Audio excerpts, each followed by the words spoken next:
the recording. That way, if somebody missed the collaborative meeting, then they'll be able to look at the video later. So I give you a hearty welcome to SPD 696. I hope you enjoy the journey. There's a lot of writing in this course, so you'll have some fun. You'll learn some skills. You'll beef up some skills. Maybe learn a few new skills along the way as you dig into research. And it's good. Research is good. Research helps us to sharpen our skills, makes us better educators, gives us clues as to how we can look at our own classroom and be able to figure out what our students need. So think of many of the assignments that you'll be doing in this course just as if you were preparing lesson plans for your own classroom. Yeah, that will be a big help to you. I know sometimes I look at all this writing and say, my goodness, why all this writing? But it serves a big purpose. It really does. When you study about something and then you write about it, you're really fortifying those ideas in your head. Yeah, so they're very, very useful. So would anybody like to introduce themselves? Tell us a little bit about yourselves before we get started. I can start. Okay, Ralph. Hi, I'm Ralph Davis. I started out being an aide in special education about 8 years ago and got into school in National, got my bachelor's at National, went on to want to get a teaching credential and my master's in education, and been in the internship program for a year and a half. So really enjoying it. It's very challenging in special education. I'm with the district right now, Eastside Union. And it's been a roller coaster talking to families and students during this time. So, and I'm happy to be here. Oh, that's good. Thank you, Ralph. Okay, who would like to go next? I'll go next. Okay, Sandra, go right ahead. I'm Sandra Waller. I completed my internship. Last June was the final month of it. And yes, I'm so excited. I'm done with that. And I was offered the position again. So I am teaching full-time. I'm a mod severe teacher for a special day class in the San Marcos Unified School District. My students range from TK through 2nd grade. And I am currently teaching from the classroom, but online right now. We're doing distance learning, but we are slated to come back October 13th. So it's been a crazy ride. Yeah. Yes, and I'm just trying to now rearrange my classroom to get like socially distanced, the desks, and rearrange everything, because we usually use tables, for the little kids and small groups, and that can't happen right now. So just rearranging everything. But I'm excited for this class. I'm excited that I'm almost at the end of my journey and I'll have my master's. So yeah. All right. Good for you.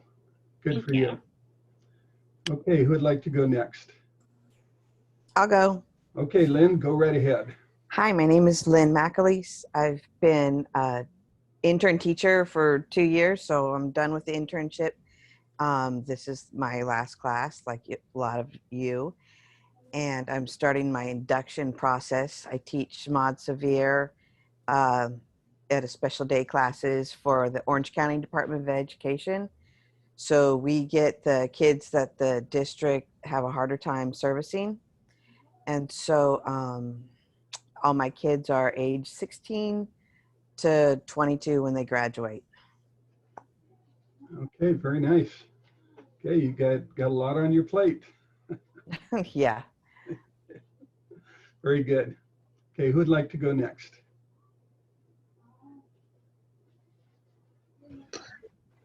Oh, I can go. Okay, go right ahead, Cindy.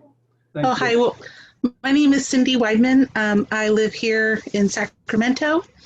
I did both my bachelor's at National. I've been there now 7 years. This is my last class for the master's program in special ed.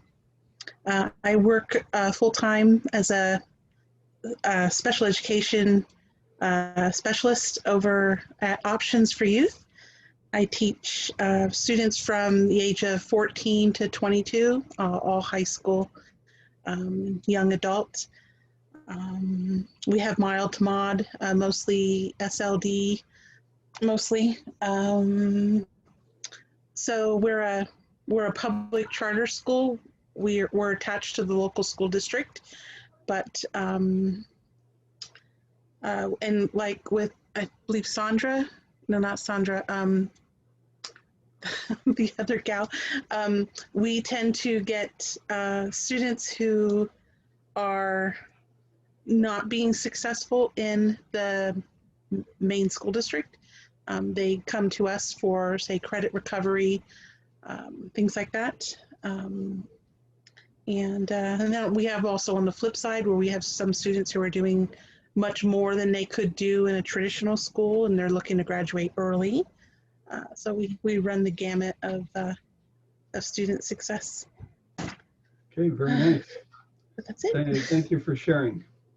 Yeah, that's a challenge working with the older students, but it's very rewarding in the end. You'll get some that really excel, that really make your heart glad. Okay, very good. Who's next? I can go next. Okay. Hi everybody. Hi, my name is Amanda Solano. I finished my internship program last year with National. I am a special ed teacher. I'm a resource specialist teacher at an elementary school. I work for LA Unified.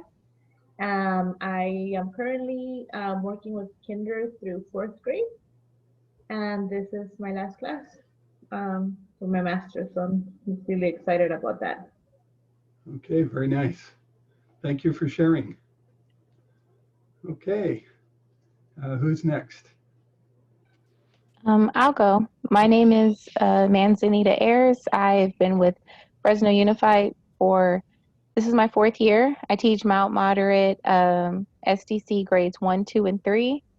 And I'm just excited to be at the end of the long process, it feels like. Yeah. Yay. Okay, very good. Thank you. Thank you for sharing. Okay, I think we have one left. I am Melissa, and I currently teach moderate to severe disabilities with Madera County Superintendent of Schools. And this is my last class as well for the master's.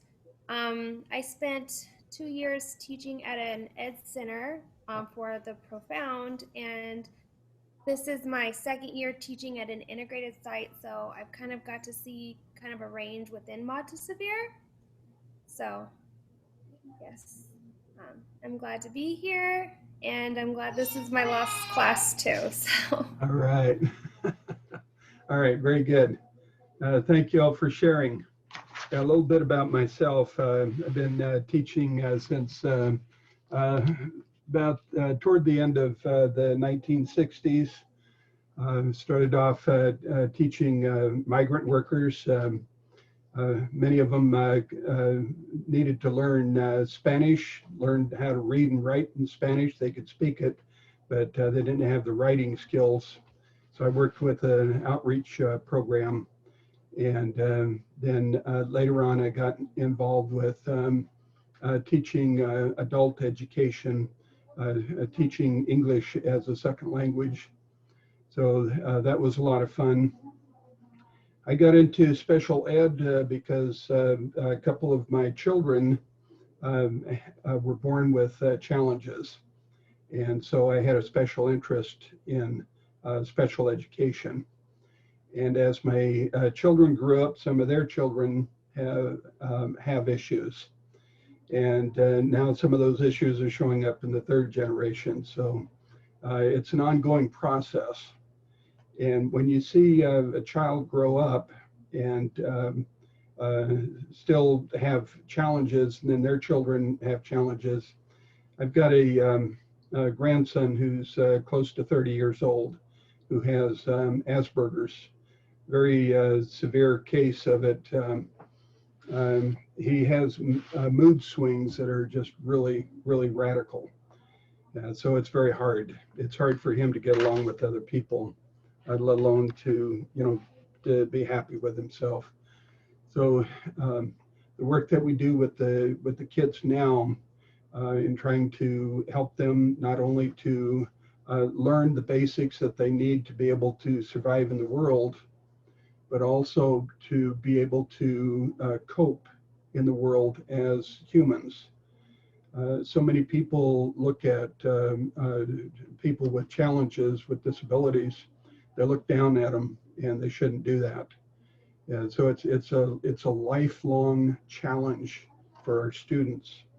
So if we remember that, then when we're dealing with the kids, and especially when sometimes they act up because they're not understanding something and they don't know how to cope, then if we just remember that this challenge, at the end of the day, as teachers, we get to go home, but our students still have their challenges, their disabilities. They have to live with them 24/7.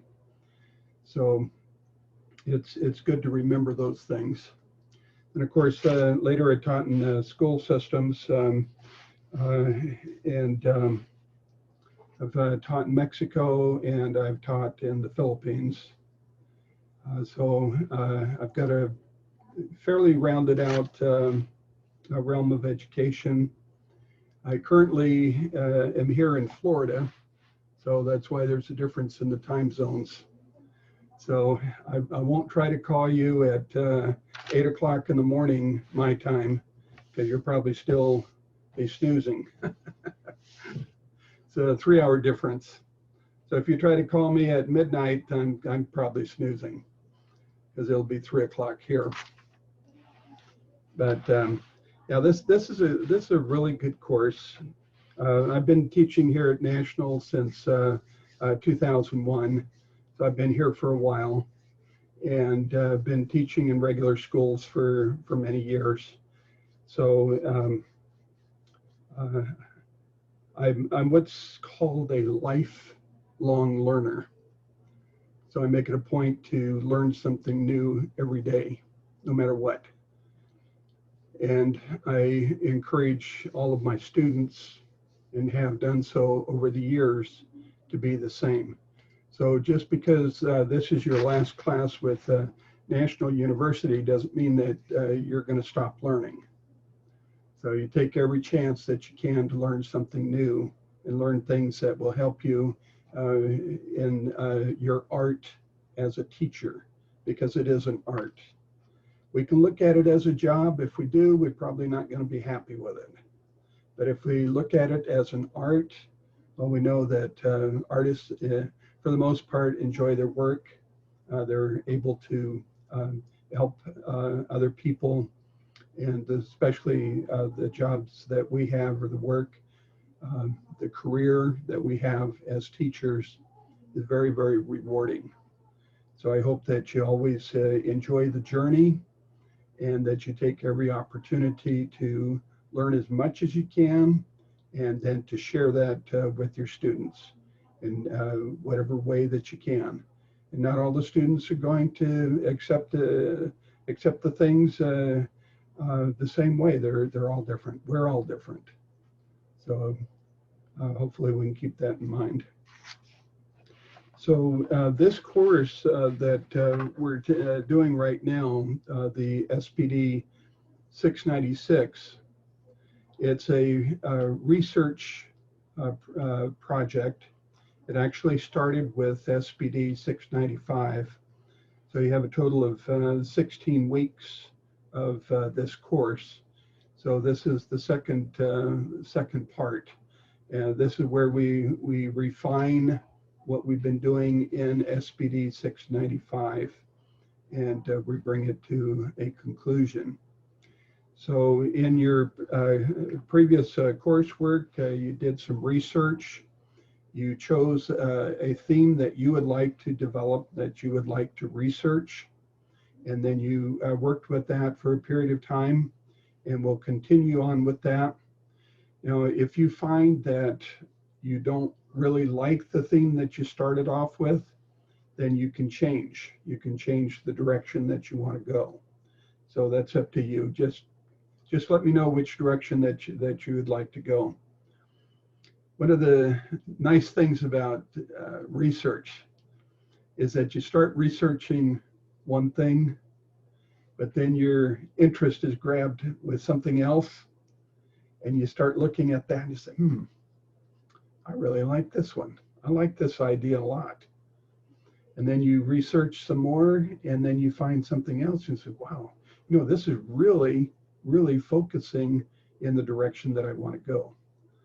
So as educators, we recognize this, and so we want you to feel comfortable with the theme that you've chosen to research.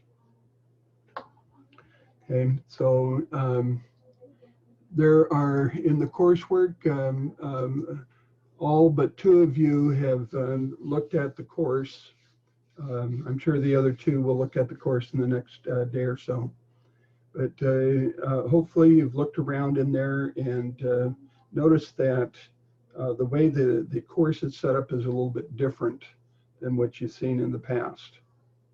So we'll be working off of a syllabus. The syllabus is in 3 parts, and you have that syllabus in the course. Okay, and we'll go through the syllabus tonight and hopefully be able to answer your questions. And then as the weeks go by, if you have more questions, you can post them in the virtual office, or you can send me an email, or when we have our next collaborative meeting, then you can ask questions at that time. Okay, so in the information in the course, I have my telephone number, you have my email address. Either email address that you use will come to me. It all funnels to one email. So I got tired of trying to deal with 5 or 6 different email accounts. So they all point to one. So I get them all there. So that way I get about 300 emails a day, but it's all in one spot. So I can deal with it a lot easier there. So let's take a look at these. Let me see which one here I want to start with. All right.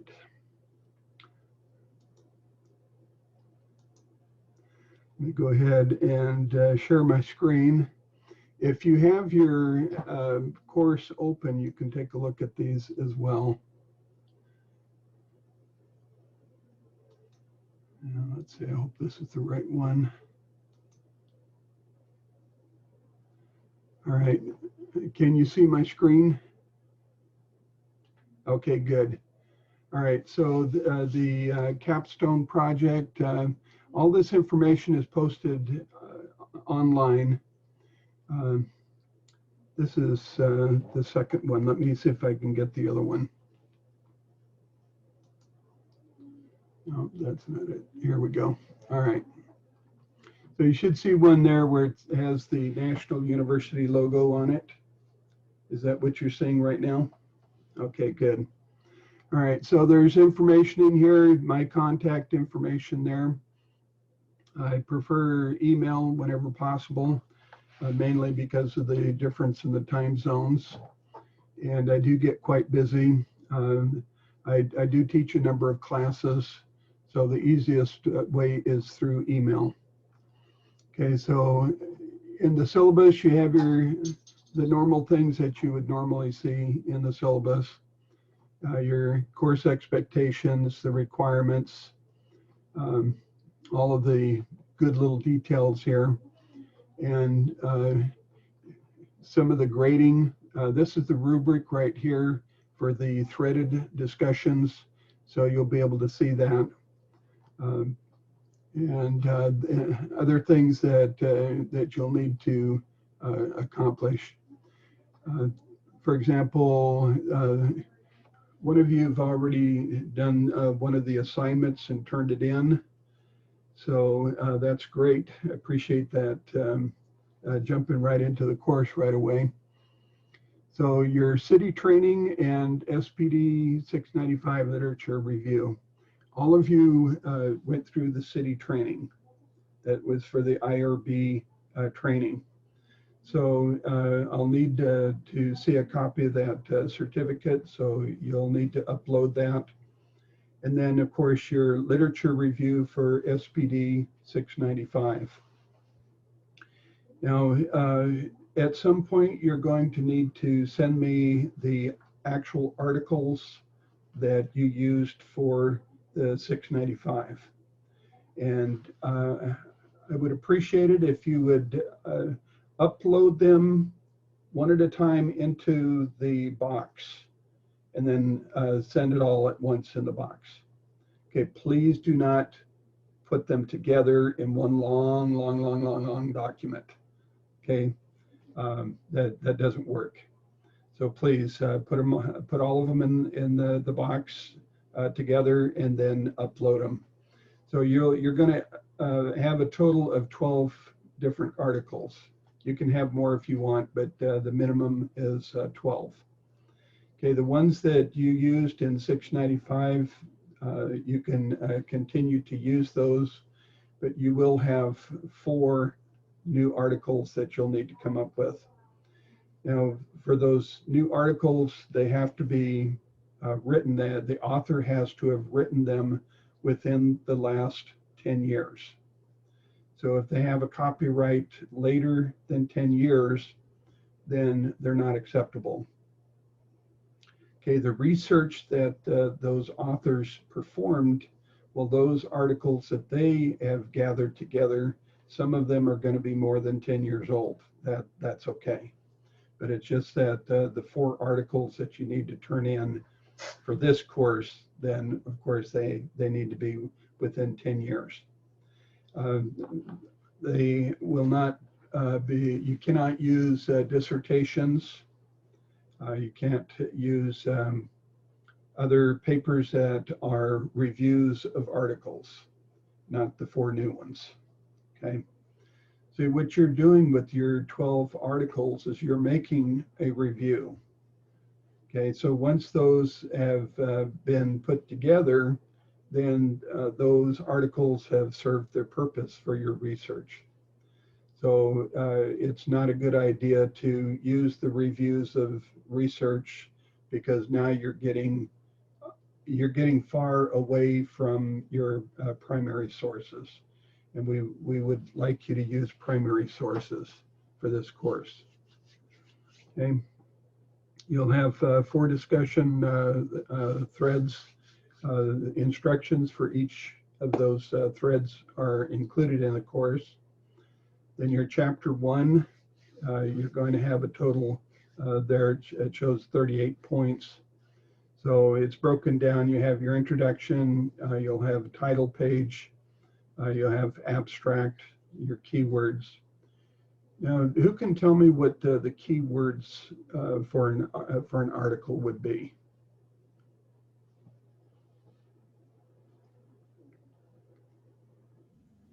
Any ideas? Like the subject matter or the grade level or Okay. the research design? Yeah, that's part of it.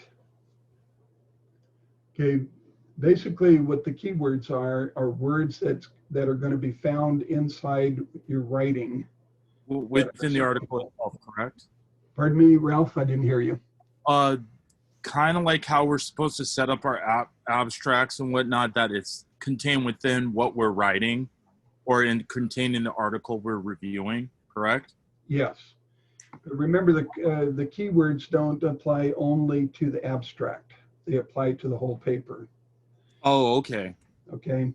So one way to do that is to take your search in your processing software, use your search, and words that you think appear a number of times, you can search for those words. And if they show up quite a few times, then use that as a keyword. Okay, the keywords are what researchers like yourself are going to be using to look for articles that deal with certain subjects. So that's what those keywords are for. So that's what you're going to look for there. The abstract, every paper needs an abstract. And the abstract is a short review, very, very concise review of the paper. The papers that you're writing are not long enough to require long abstracts. Long research papers can have about 250 words in an abstract, but your papers are not going to be they're not going to be that long. You're not going to have 50, 60, 70 pages of research information. So somewhere around 80 to 100 words is fine. If you go over that, it's okay too, but I don't want you to feel that you have to come up with a minimum of 250 or 300 words. Okay, that's not necessary. Now, in your papers, the running head. Now, the running head, I see some papers that the running head almost looks like a paragraph, and that's not cool. The running head should be 50 characters long, including spaces. Okay, so don't kill yourselves trying to recite the whole paper in the running head. Okay, so 50 characters, including spaces, is plenty. Okay, so it can be less than that, and usually it follows the title pretty much. So you don't want your titles to be very long. So in your publication manual that is recommended for the course, it'll give you examples in there of some of those items that I'm talking about. And this book should last at least 10 years. APA comes out with a new edition about every 10 years. The last one, version 6, came out in 2010, and this one just came out this year. Okay. Excuse me. Yes. Are we using the 6th edition or the 7th edition? The syllabus says the 6th. Yeah, it's supposed to be the 7th. There's an error in the syllabus. If you're still using the 6th, that's okay. The 7th edition is actually easier to use than the 6th. So I'll give you a little hint about one of the biggest changes in there is in your citations, inline citations. Okay, in the past, the first time that you would use an inline citation that had more than 2 authors, what did you have to do? Do you remember? Put et al. Put them all down, right? And then after that first time, then you can use et al. For the rest of them for that particular author. So now you don't have to list all of the names the first time. You can use et al. Right off the bat, but that's only for more than 2 authors. Now, in case you have more than 2 authors and they're the same authors, except they have different dates, then make sure that you put the date down so that it distinguishes one from the other. And you may have some like I've seen in the past where the first 3 authors are the same in a group of authors, but one group of 3 uses a different 4th and 5th author than the other group does. In a situation like that, then the first time that you use that reference, it'd be to your advantage to go ahead and list them all so that you distinguish one from the other. It just makes it a little bit easier when you go back through your paper. Okay. That's pretty much the biggest thing. Now, the mechanics of style covers things such as punctuation, spelling, capitalization, all those good things. Commas appear to be one of the most difficult parts of punctuation that we have in the English language. Sometimes it's hard to remember when to use them and when not to. Sometimes we use them when we're not supposed to, and other times we don't use them when we're supposed to. So if you're using version 7, then that will be chapter 6. We'll talk about that. Okay, another fun thing that we have in the field of education, especially with special education and other fields of education, is that we have many coined words. Many words that they haven't made it into the dictionary yet. So there's confusion as to how to deal with those words, how to spell them properly. Many of them are compound words. So how are you going to spell those compound words? Well, there's a section in here that will help you with that. It's talking about preferred spelling. So I won't bore you with all those details, but it's nice to be able to do the writing and not have any hiccups as you're going along. Let's take a look here. One thing about your grades, okay, you have 3 designations. Actually, the course is a fail or pass course. Okay, so honors, if you get 184 to 200 points, then that's honors.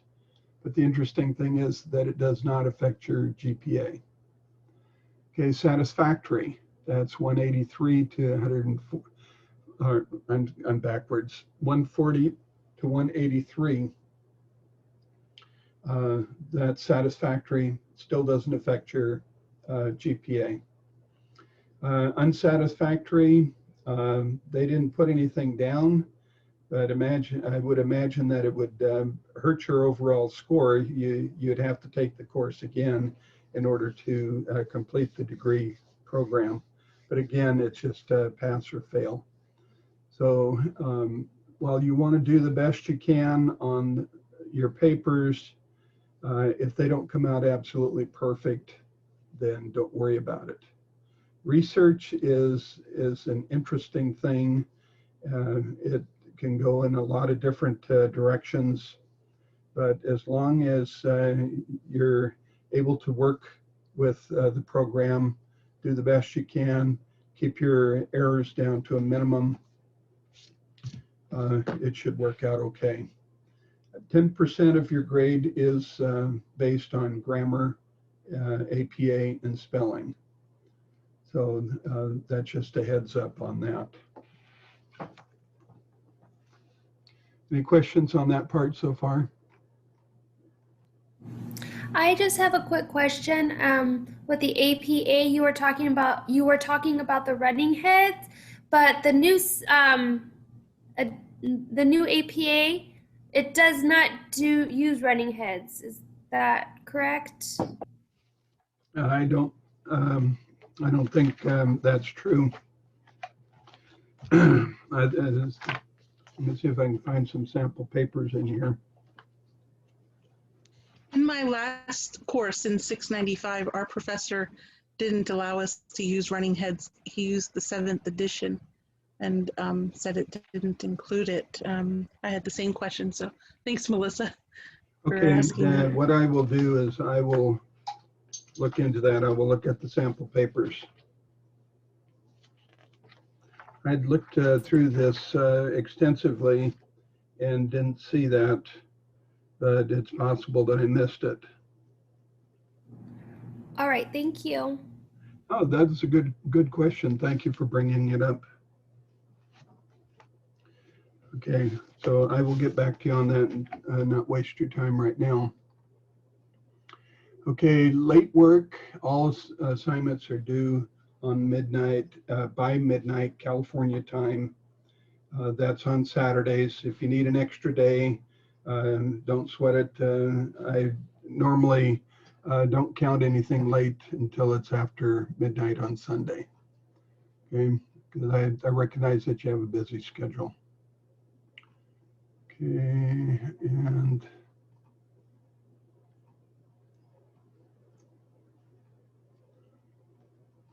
okay. All right. So let's go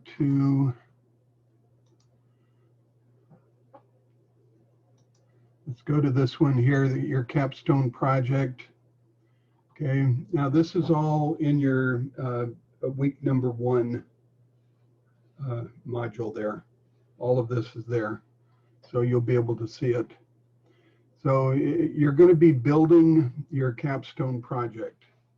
Chapter 1, you'll work on chapter 1, you'll turn that in. I'll take a look at it. I'll leave some comments on it.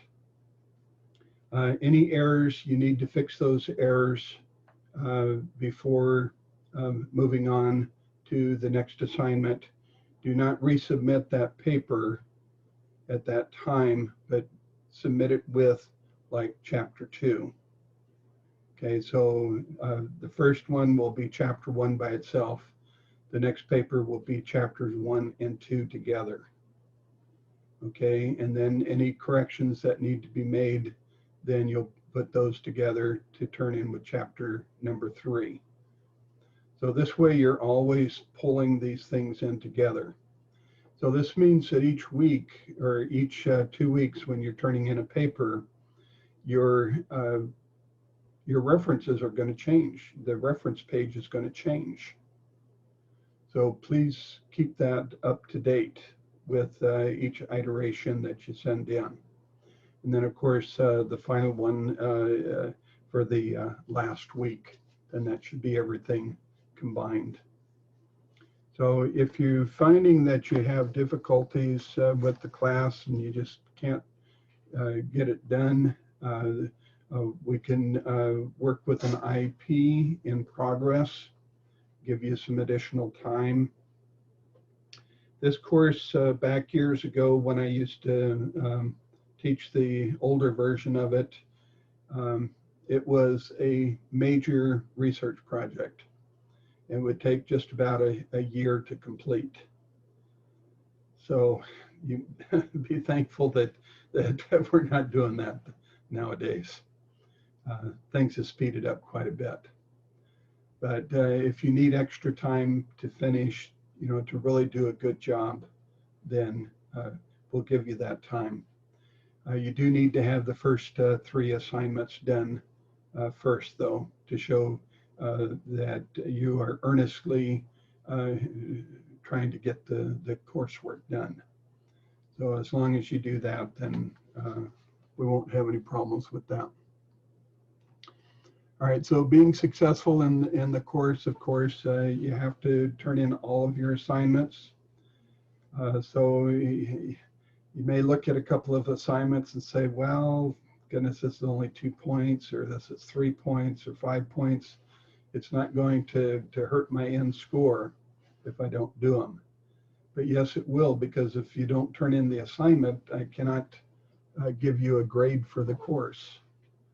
So please, every assignment that's listed, you need to complete those assignments. Okay. So you can accumulate a total of 200 points.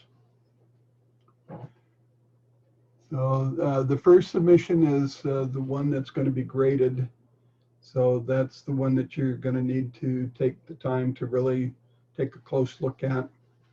We suggest getting what's called a reading buddy. I don't know if you've done that in the past, where you find somebody that can take a look at your paper, you can look at their paper, and you can find the spelling or grammar errors or any parts of the paper that are unclear. when we write papers in our mind, we know what we're writing, and our mind works faster than we can write. So we're writing furiously and we're thinking, and thoughts, sometimes they get stuck up here and they don't actually get down onto the paper. And so your paper might not, be that readable. So if you have a reading buddy, then that person can help. They can read it and say, oh, maybe this part needs a little bit more clarifying. Or I noticed that you have some grammar errors here. So this way you sharpen each other. It's like the old adage that if you rub two pieces of metal together, you get a nice sharp edge. And so that's the whole purpose of doing something like that. So it's highly recommended. It works out quite well. Okay, so please do not send me a paper and say, hey, would you critique this before I turn it in? No, if you turn it in to me, I'm going to grade it. Okay. Now, if you turn in a paper and you say, oops, I forgot something. Well, just send me an email and say, hey, don't read that paper. Let me correct it and I'll send it back to you. And that'll be okay. Okay. Sometimes that happens. Fingers get a little bit too quick on the keyboard and hit that send button at the wrong time. All right, and let's see. All right, so week 1, you have your required readings and some activities there. You'll have some collaborative lectures that have been recorded. And for discussion number 1, you're going to see this. It looks a little strange. How many of you are familiar with this style of filling in the blanks? Okay, good. Some of you do. I used to use it all the time with my kids. It would help set the thinking, and then if all you had to do was think of some words to put in there, then it kind of helped to organize the thoughts. And so these here are color-coded so that it kind of gives you a process. So for example, how effective this particular method of teaching or independent variable in teaching a certain number of students with a certain type of disability, or in either elementary or high school, 5th grade, 10 to 14 years of age, whatever groups that you're planning to work with, and to finalize it in order to change a certain behavior or be able to teach something specific to the kids. Other formats, how effective is blank and teaching blank, students with blank and blank to blank. Okay, so it just kind of helps you to organize your thinking. If you don't want to use this, you don't have to, but it's there for you in case you want to use that. Okay. All right, and then of course your different weeks, you're going to have your different chapters. Now right now I've got 2 sample papers. This particular version of 696 is brand new. It's in its 2nd month. Okay, so we don't have a lot of sample papers. So hopefully within the next couple of weeks we may get a sample for another paper. And the samples, I kind of have mixed feelings on the samples. For some people, the sample kind of gives you tunnel vision so that you focus in too narrowly on a subject. Doesn't allow you to expand out a lot. But the examples are there because sometimes we need a little bit of guidance in how we're going to put the paper together. So it's kind of a two-way thing. So there's a couple in there. They're not perfect. They have grammar and spelling errors, but at least to give you an idea of how to put certain elements of the paper together. So hopefully that will be of benefit to you.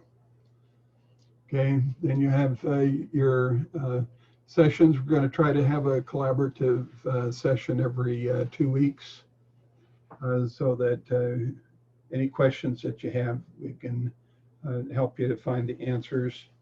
And if there's something that you would like me to cover in a collaborative meeting, if you just send me a message, then I can prepare something along that line. Okay. So basically, you have work each week. Now, when you take a look at the due dates, when some of these things are due, it may look like you got a big period of time before an assignment is due. But see, that can be misleading. You have that lead time in there so that you can develop your paper. So please don't wait until the day before the paper's due and then rack your brains and try to put everything together, because then you're not going to be as successful as you'd like to be for that assignment. So use that time, figure out what you need to do each day in order to accomplish what you're trying to accomplish in the course. Okay, and again, we have the breakdown. You have the city training, your SPD 695 literature review, then your different threaded discussions, chapter 1, 2, 3, and then the final one. Okay. All right, so for each week, they'll tell you in there what needs to be submitted. And in one of those weeks, I forget which one it is right now, then you need to upload those articles that you found for SPD 695. So if you tossed them, please get them back, okay, because you're going to need to upload those. Okay, they should be in PDF format, and as I mentioned before, should be each article will be put in the Dropbox individually, but then upload them all at one time. That way I will have 12, 13, 14 items that are uploaded from you at the same time. Okay, I've had some students upload them one at a time, and I get, after they've uploaded the first time, they get locked out of the Dropbox. They're saying, hey, I can't get those other articles in there. It was designed for all of the articles to be put in there at once and then uploaded. Don't cook them together. Don't make one long document. Okay, they need to be individual. Okay, any questions so far? I have a question. Yes. Is that just the articles for the SPD 695 and not the new ones, or that's all of them? All of them. Okay, even the 4 new ones. Yes. Perfect, thank you. Yes. Thank you for asking. Okay, all right, and then there's a mention here of getting the reading buddy. So hopefully you'll be able to work that out. I'm going to embed the recordings into the course. I will upload them to YouTube, but I'm not going to do it through the university. I've had some issues with trying to get things saved, so I'll save it a different way. I'll put them right into the course, so you won't have to go digging for them. They'll be right there. In the past, I've done videos and then just posted them, one for each week of the course. But because of all the changes, I didn't do that for this course. But I will be developing some that I can put up there. If you have any questions about Microsoft that you'd like me to cover, I can do that as well. Okay. All right, and then here's your checklist here. So this last page here gives you a checklist. so that you have an idea of what you need in that capstone project. Okay, so there, nothing is left to chance. Okay, so as you go through, you can check off these items to make sure that you've covered these items. Okay, and actually the university made this list here, so I just corrected some of the spelling. So in your different parts here, let's see, definition of terms. Now the definitions here, this would be one of the few times where it's okay to copy and paste. Okay, we generally don't like that because it disrespects the authors when we quote too much out of a book or a passage. But here, because these definitions should not be very long, these will be done word for word. All right. I need your consent on a few items to continue.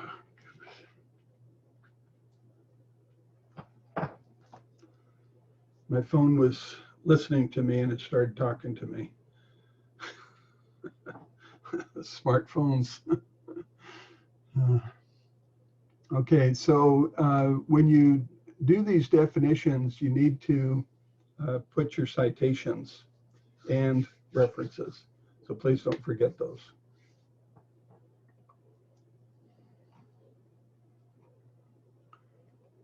Okay, and then it gives you some information about the number of citations.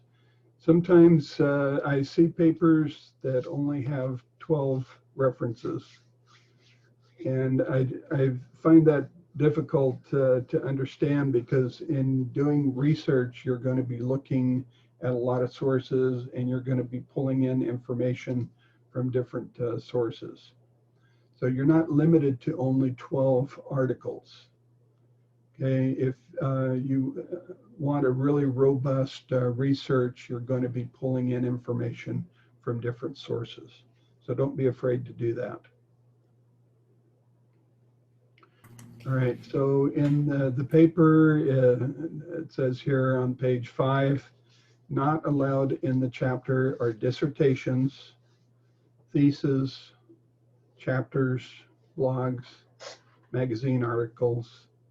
Only one literature review or meta-analysis is accepted, and it'll be the one that you used in SPD 695. Okay, 4 articles need to be published in the last 10 years. The remaining ones could be classic as long as they serve your capstone question, required question. So what we're saying here is that you need to have a minimum of 12 articles. If you want more than the 12, you're welcome to do that. Okay, that will give you a more robust research paper. Okay, but at the very minimum, it will be 12. Okay. All right, so then you, like I say, you've got checklists for each of these items, and it kind of helps you to focus on what we're looking for inside the paper. Okay, so all of these add up to the required number, and where is this checklist posted in the course? Because I was looking for it, and for some reason I can't find it. Okay, this I opened it up in the course, so I believe it's in week number 1. Okay. So if you take a look at that, look at week number 1, you'll see 3 attached documents. So you want to open each of those documents and save that to your hard drive or to your device so that you can always refer back to it. Okay, because you're not always going to have the course open while you're doing your work. Now, in doing your research, hopefully you're using the National University Library. Okay, it's an excellent resource. You can use the search engine in it to get information on just about any subject that you might think of that you want to research. So when you do that, there's the option in there where you can download the article. So that's how you'll be able to get those documents so that you can send them to me. You'll be able to download those and then upload them in the Dropbox. Okay. Now I left a note here about the keywords. It says list 3 to 5 keywords for your capstone project. You're welcome to use more if you want, but don't overload it. And do not put your keywords in there until after you've written the paper. Okay, because you don't know what those keywords are going to be yet. So wait until you've finished writing the paper, and then you'll be able to figure out which of those words you're going to want. So it's just like when you go on the National University website, the library, you use keywords to do searching, and those keywords will pull up all of those articles that you're looking for. So that's why those are important. So it's important to remember that this helps you to get your mindset so that you're thinking of researching things. So when you're working with your students in the classroom and something comes up and you say, wow, I wish I knew how to deal with this, or wow, if I could just do this in the classroom, I think it would really make a wonderful change. And this kind of guides you in thinking about how to set up a study like that so that you can do a scholarly study. And perhaps we'll be able to read about your article in one of the journals. And that would be great. It'd be like the proverbial feather in the cap. So hopefully you'll be able to do that. Okay. All right, any questions so far? I have a question. Yes. You mentioned that we are allowed to use the meta-analysis article that we used in 695, but my 695 professor didn't allow us to use a meta-analysis paper. Okay. Is that okay? Yeah, that's fine. Okay. Yeah, you just can't get a new one for this course. Okay, so the reason that you don't want to use a meta-analysis is that they've already taken research from the past and they've gleaned out information from it. So it's already done. So there's no sense in reporting on that information. It's no longer a primary source. See, and so our work in this course is with primary sources more than not. So always look for those primary sources. That's where you're going to get your best information. Remember that the meta-analysis is based on that particular author's mindset at the time that he or she or the group was gathering that data. We don't really know what the purpose was. We don't know about any biases that that individual or individuals had when they were collecting that information. So it's better to use the primary sources because that's going to give more power to your paper, to your research paper. So you don't want your research paper to reflect the feelings of others. It's like sometimes I'll get papers where basically it's talking about the feelings of teachers. Well, that's nice, and that's a good subject for a research paper. But what we're doing in this course is we're trying to find some type of remediation that will help the students in our classroom. So that is our primary focus, is our students in our classroom. So it's nice to take surveys of what other teachers like to do or how they feel about certain things, but that is not going to help you in your classroom to work with your kids and to help your kids. So just make sure that that you're using primary sources, because that's your meat and potatoes, so to speak, as far as gathering the information that you need to make a cogent research paper. So hopefully that answered your question. Okay, good. All right, any other questions?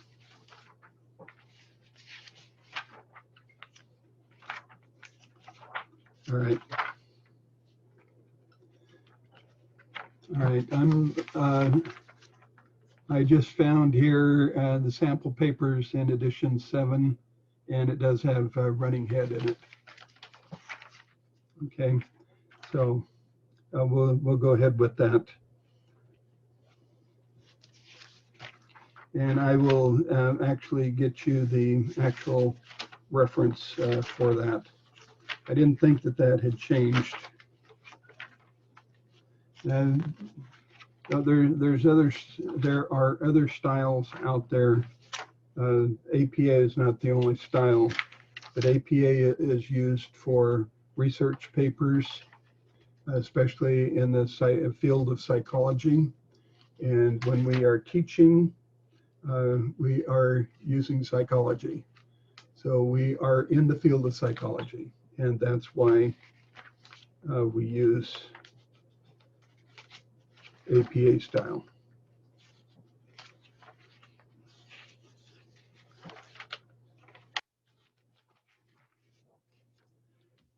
Okay, page 37 in your edition 7. Okay, that's the page number where that's at. Okay. But that was a good point that you brought up. I thought, wow, that'd be nice if we don't have to do that. One thing about the running head, make sure the running head is aligned to the left side of the paper. Make sure that your page number is aligned to the right side of the paper, and it should be at the top of the paper. I've seen them down at the bottom. I'm not going to deduct points if they're down at the bottom, but they really should be in the upper right corner. You do not need to put your name in front of the page number. You don't even need to write the word page. Just use the numbers. So does everybody know how to put those pages automatically? Okay, good. If you don't, if you have a question about the Microsoft different facets of it, just let me know. There's some tricks to use. One thing, for example, in using templates, sometimes you load a template into a paper and then you'll start answering it. And the templates, those the questions there, they won't allow the words to line up properly. So you'll have two lines that look like they're just stacked right on top of each other, and then the rest of them are double spaced. Well, there's a trick to handling that if you have that problem. So just let me know if you have that issue, or if you have other issues such as correcting problems with spacing between paragraphs and things like that. Microsoft has its own way of dealing with it, and it's not APA style, and sometimes it causes problems. So, okay. All right. So if there are no more questions, now's your chance. Okay.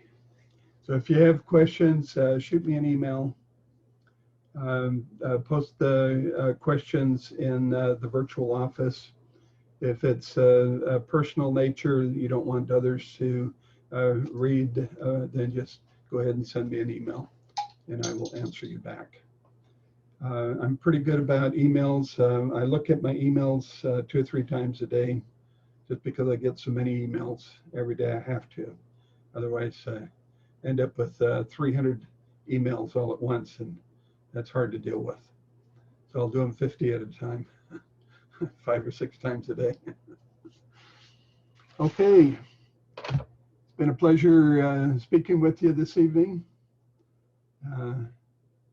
I hope that you enjoy the course, and I will send you an email as to our next session. So good night, enjoy, and we'll talk to you next time. Thank you. Bye. All right, bye now. Thank you. You're very welcome. Very welcome.